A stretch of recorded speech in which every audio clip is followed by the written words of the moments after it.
자, 그러면 여기서 Ventricular Assist Device라는 옵션에서 보통 좌심실 부전이 많습니다. 따라서 LVAD, 즉 좌심실 보조장치를 한번 설정해 보겠습니다. 노바드를 LVAD로 고치고요. Cannulation Inlet은 LV Left Ventricular로 하고요. Cannulation Outlet은 Aortic Arch Ascending Aorta, 따라서 상행 대동맥으로 아웃렛을 설정을 하겠습니다. 펌핑 타입은 Continuous 펌프로 가정을 해보겠습니다. 그리고 플로 레이트는 4.5리터 정도로 두겠습니다.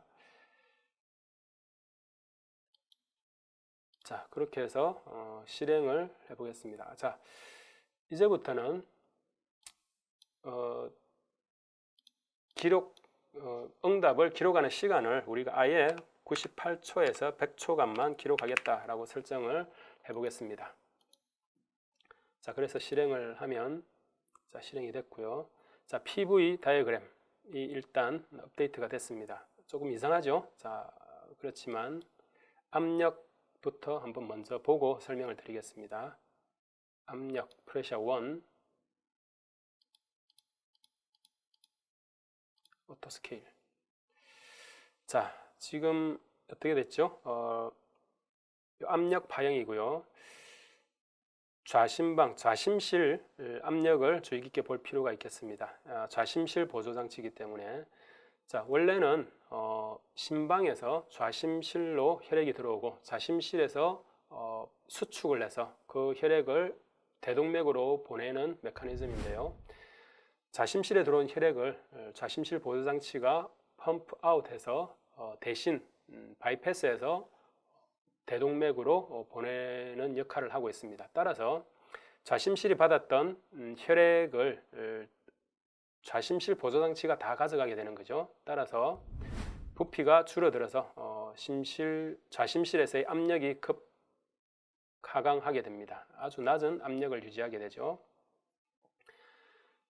이건 뭐죠? 좌심실이 하는 일이 줄어든다라는 얘기입니다. 따라서 좌심실의 부하를 감소시켜준다, 좀 쉬게 해준다라는 의미가 되겠습니다.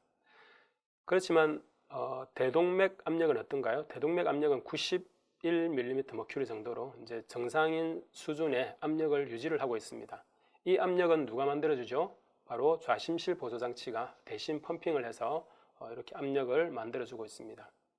따라서 혈압을 정상적으로 유지를 해서 체순환, 배순환을 정상적으로 만들어주는 역할을 하게 됩니다.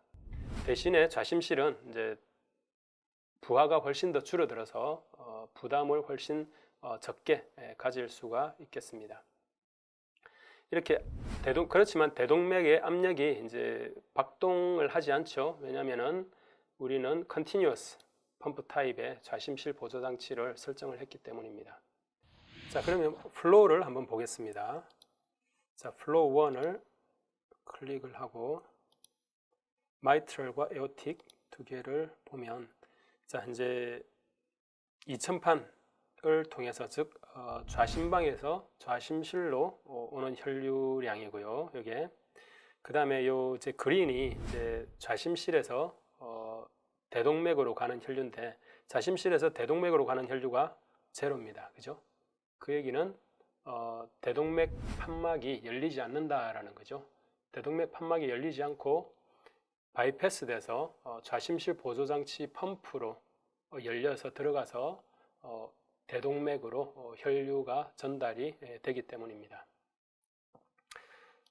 자, 트라이큐스피드와 펄모닉 밸브를 통한 유량은 이제 순차적으로 이렇게 되는 것을 볼 수가 있습니다. 자, 그리고 이제 압력과 부피 선도를 볼 텐데요.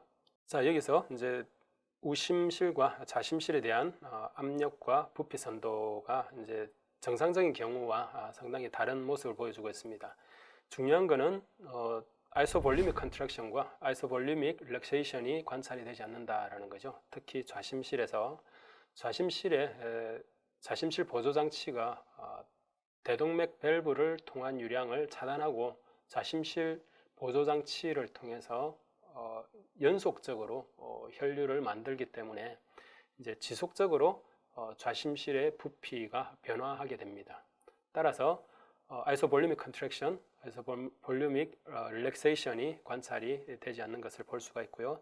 압력도 상당히 낮죠. 24mmHg 수준에서 아주 낮은 압력 대역에서 좌심실이 자연스럽게 움직이고 있다라고 보면 되고요. 스트로크 볼륨 상당히 작습니다. 그죠?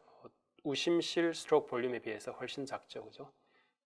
좌심실 보조장치가 연속적으로 혈액을 빼내고 있기 때문에 스트로크 볼륨도 이제 아주 작은 것을 확인할 수가 있습니다.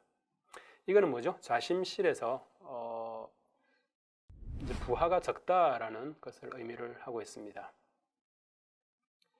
자, 그 다음으로 캐뉼레이션을 한번 바꿔 보겠습니다. 캐뉼레이션 인렛을 LV에서 빼는 게 아니라 LA, 즉 좌심방에서 빼기도 합니다. 그렇게 됐을 경우에 이제 좌심실이 영향을 미치는 혈류역학적 응답이 좀 다르게 나올 텐데요. 한번 관찰해 보겠습니다. LA, 즉 좌심방에서 혈액을 빼내는 좌심실 보조장치 치료를 하는 것으로 설정을 하고 execute를 눌러보겠습니다. 자, 프레셔부터 볼까요? 프레셔를 보면 자, 이렇게 됩니다. 자, 이게 대동맥 혈압이 되고요. 대동맥 혈압 92mmHg 뭐 비슷하게 나옵니다. 혈류량이 비슷하기 때문에 이렇게 정상적인 수준에서 나오고요. 차이 나는 점은 좌심실의 압력인데요. 좌심실의 압력이 제법 올라가죠. 그죠? LV에서 혈액을 빼내는 경우보다 그 앞단인 좌심방에서 혈액을 빼냄으로써 좌심실은 부하가 로드가 조금 더 높아지는 것을 우리가 볼 수가 있습니다. 따라서 이러한 혈류역학적인 그리고 심장에 미치는 영향들을 고려해서 좌심실 보조장치의 캐뉼레이션 방법도 잘 설계를 해야 되겠습니다. 그리고 PV 선도를 봤을 때 자, 이게 우심실에 대한 PV 선도고요. 좌심실에 대한 PV 선도는 어떻게 되죠? 혈압만 올라갔다 내려갔다 하고 있습니다. 즉 아이소볼루믹 컨트랙션과 아이소볼루믹 릴렉세이션만 존재하게 되는 거죠. 부피 변화가 없다라는 거고요. 이거는 대동맥 밸브와 그리고 이천판 밸브가 닫힌 상태에서 혈액의 유입도 없고 유출도 없다라는 의미가 됩니다. 왜냐하면 심방에서 혈액을 빼내서 대동맥으로 집어넣기 때문에 중간에 있는 좌심실의 혈액의 유입, 유출이 없다라는 거고요. 그런 경우에 여러 가지 혈류학적인 문제점이 있기 때문에 이제 이러한 것들은 설계를 잘 해야 되겠죠. 자, 이렇게 심실 보조장치, 연속형 심실 보조장치에 대한 실습을 해봤고요. 펌프 타입을 펄서타일로 즉 박동형으로 한번 수정을 해 보겠습니다.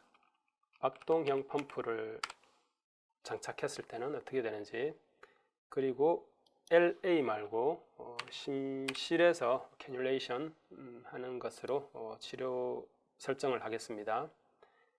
실행을 하면 압력을 한번 보겠습니다.